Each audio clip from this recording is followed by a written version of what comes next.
C'était il y a une semaine. En visite dans un hôpital, Emmanuel Macron est interpellé par des soignants à bout de souffle.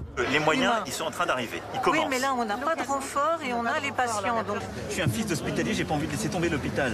Et si je me suis engagé à faire le Ségur quand j'étais à Mulhouse et que derrière on l'a fait et qu'on met les moyens, c'est parce que j'y crois. Officiellement, ce jour-là, le président est venu pour parler dépendance des personnes âgées. Mais l'épidémie de Covid-19 ne cesse de le rattraper et de s'imposer à son agenda. Pendant des années et des années. Alors que la deuxième vague est là, Emmanuel Macron a choisi de s'adresser de nouveau aux Français depuis l'Élysée, pour la 6e fois depuis le début de la pandémie. 12 mars dernier, la France ne compte alors que 60 morts, mais devant l'arrivée imminente de la première vague, Emmanuel Macron prend la parole solennellement à 20h. La santé n'a pas de prix.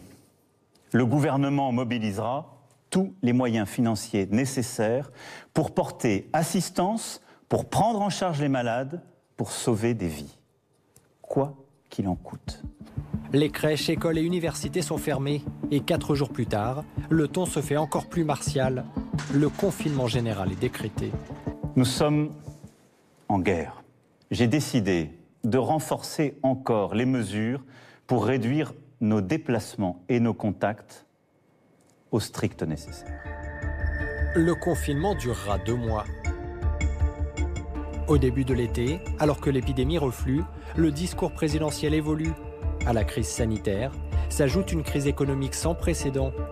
Le 14 juillet, Emmanuel Macron annonce le port du masque généralisé dans les lieux publics clos, le prix à payer pour relancer la vie économique.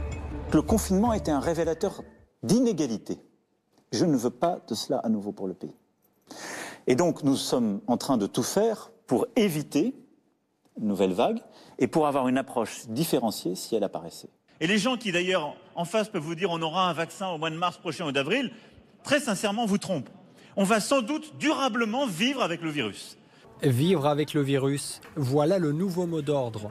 Mais face à la deuxième vague actuelle, le président a décidé de reprendre la parole et de durcir le ton.